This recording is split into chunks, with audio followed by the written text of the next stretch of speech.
Let's talk right now. And I mean that. Let's talk. We are going to have an open conversation here. I want to introduce you to a few people who are experts on this subject, and we picked them very carefully. Buck Davis is a diversity and inclusion consultant with Global Accent Consulting. Al Vivian is the president and CEO of Basic Diversity. He has provided training to everyone from CEOs to sanitation workers. Both are with me here in Atlanta today. Now I want to introduce you to Ronald Hampton. He is with the National Black Police Association. He is in Washington. And James Andrews is a blogger and a social media expert. He has written about many social issues, especially the present topic. He's going to talk to us about what has been happening on social media about this issue and how we can have a conversation similar to the president, what the president's having with these men online. That's a way to get it to the entire world and do it very quickly. I'm holding this because I'm going to read from, I don't have my computer, so I'll read from Facebook. Okay, so Buck, we'll start with you. All right. When this all went down, I would imagine that you saw it coming, and you know from teaching how these things can escalate. Mm-hmm. Why did this escalate? Let me take that back. What's the first thing the president and those gentlemen should do when they sit down and speak? They should absolutely set some ground rules around how they're going to be with one another, to make sure that they're going to have an open dialogue, that they're going to listen to one another, to make sure that they're gaining each other's perspective. And they sit down and they be open and honest about their true feelings about race and what it feels like to feel like you have been portrayed as racist, and also what it feels like to be portrayed as a thief in your own home. Okay. What is the biggest stumbling block, not only in this possible conversation, but in conversations like this that you have? Because I know you have them every day when you teach. Yeah, the fear for white folk is the fear of looking like a racist.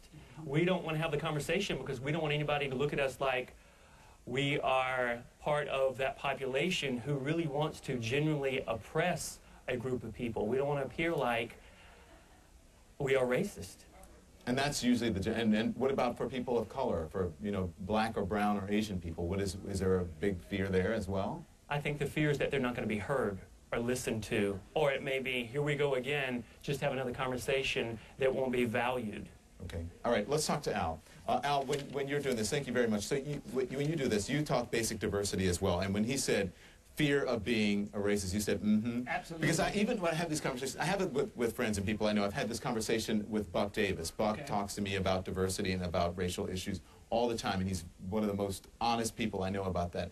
But you can't have those conversations with everyone. I try to have it with people, and they all of a sudden clam up, or they're looking for some sort of agenda behind it when it's just to talk. Yeah, well, the fact is, you have to find the right way to do it. Buck's correct on setting some ground rules. This is how we're going to talk about it. This is what we're going to do. We can agree to disagree without being disagreeable. You set some ground rules, and then, as Buck said, you got to be very honest. And when you really have created an honest atmosphere, you can get that honest. It may take some time, but once you do, then you got great results. And the reality is, you're not going to get real great results unless you get honest. When everybody's hiding what they think, you don't get to it. Okay. Hey, I'm going to go to Ronald real quick, and then I'll go to James. So I want to ask you this because I should have followed up. I should have been a better questioner. Why are white people afraid of being thought about as racist? Because there are perceptions about African Americans and about black men, but yet and still people will want to talk about it and are open to discussing. Why are white people afraid of being perceived racist? What's the harm in that if it gets you to something else? Well, I think that we don't want to say anything. For the most part, the people that I come in contact with, they want to do the right thing. Mm-hmm. They don't want to offend other people. They want to share their experience. The trouble is that we fear that if we have the conversation, we may stumble a bit. You see, Don, this is a conversation we have not been taught to have. Mm-hmm. We didn't grow up having the conversation. It's not an easy conversation. There's a lot of history behind it. There's a lot of fear for us because we don't want to look like an offender. Okay. You said may stumble a bit. Hang on 1 second. All right, so I'm going to go to you, Ron. Ronald Hampton, talking about police. Profiling is real. There are people who say this case it wasn't profiling. It was simply, two people who got into an altercation of sorts and things got out of control, but it was not racial profiling. What are your thoughts on that, firstly, before I ask you about what's the solution? Well, first of all, I think it reflects or mirrors other profiling situations. Profiling can take place in a number of instances. Profiling takes place when you walk in a grocery store and they follow you around. It takes place sometime at the airport. It takes place at... But in this incident, though, Mr. Hampton,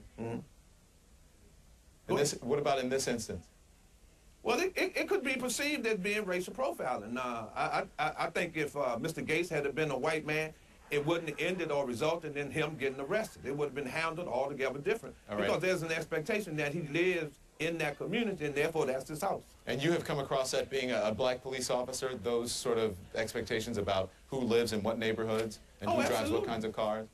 Absolutely, absolutely. I've worked with guys who've drawn conclusions based on those kind of assumptions, and they didn't know anything about the person other than the fact that they happen to be an African-American person. Okay, stand by. I want to go to James real quick. James, are these conversations happening online now? Has this sparked something? I know that Michael Jackson, the death of Michael Jackson, Iran did. What is this doing online? I mean, it's showing that, in the online space, that's where the true conversation is happening. If you want to find out the true heartbeat of America, go to the comment section of the Boston Globe under the article about Professor Gates. There are plenty of honest people who are having conversations. We need to bring those things together. All right, and do you find that is happening online? That's happening in social media now?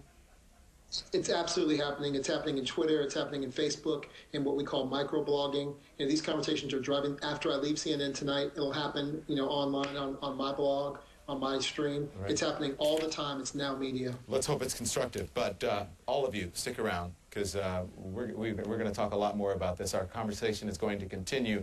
And if you missed even a minute of Black in America, I want to tell you, which talks about these issues, you can watch in its entirety. Soledad O'Brien hosts Black in America 2 at the top of the hour. We're back moments away with our conversation. Don't go away.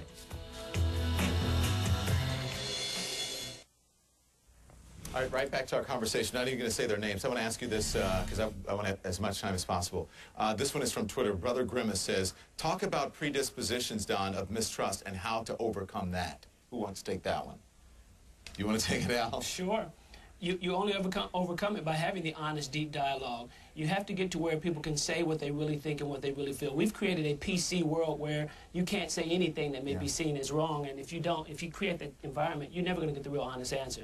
So the reality is we should be able to say what we think, what we feel. That's how you get to solutions. And some of the honest answers may actually hurt you. I mean, you may go away from this with some hurt feelings, but hurt feelings often make you grow. Anytime you stretch and grow, it's going to hurt a little bit, whether it's professionally, personally, no matter what it is. I want to go back to James because James, someone said, I don't remember the name of the person who sent it, but whoever you are, you know who you are. They said, sadly, Don, some of the conversations happening online are not so constructive. Yeah, I mean, it's there's not a online is a place where people are saying things that are not positive, are saying things that are confounded in stuff that doesn't make sense, and that's why we need to use the online space, I think, as social media to bring folks together. I mean, it's a great place to show the divide, the racial divide of how people feel about this subject. So even if the online conversation, Buck, is not that constructive, right?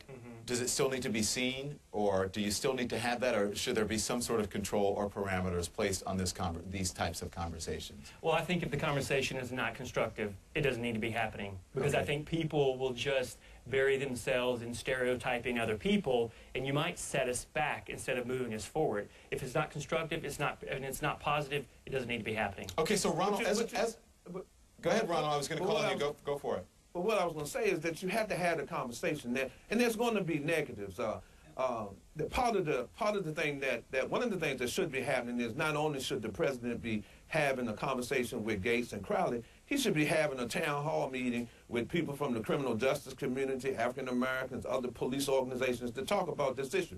This is a very real issue. For example, Senator Webb, Senator Biden, before he became vice president, proposed legislation to address some of these disparities that's in the criminal justice system. And we keep putting it off because we're concerned about hurting someone's feelings. The fact of the matter is that we need to look at these issues. I agree with the two experts there, but one of the things, I know that they're familiar with some of the work of people like Peggy McIntosh out of the University of Mass, and Dr. Edwin Nichols, who was here in Washington and now at Harvard. And I mean, there's such a thing as white privilege in this country. There's also such a thing is that if you're not working on these issues to get rid of them, Stand by. I know if you're not working on those issues, because that's really sort of at the bottom of this. And I'll talk to Al. You want to tag up that? I know you want to talk about privilege as well. Oh, go for it. He says if you don't address white privilege, then you're not really addressing the issue at all. Exactly, and quite often that gets overlooked. The reason why President Obama has had to dial back is because the feeling of, well, it has to be an issue that's talked about, but if he says it, if he brings it up, there's a problem with him bringing the issue up. That's why right. it was important that somebody asked him the question, and quite honestly, in the black community, what I've heard is everybody saying, yes, I'm so glad he actually addressed the issue. Right. He cannot bring it up because he's looked at as if, oh, there you go. See what happens when you let him get in the office. Look what he does. Look what happens when a black man gets in office. He does that. So let's what just say he use it as a teachable moment to teach. Right. Okay, so and we got to run. But Buck, I want to say this. White privilege, you have this whole thing on white privilege that I find interesting. You said, and it's on class. It's not, it just happens to be white. It's the same thing with people who have money. Right. You're not aware of your privilege because you have it. Talk to us about that.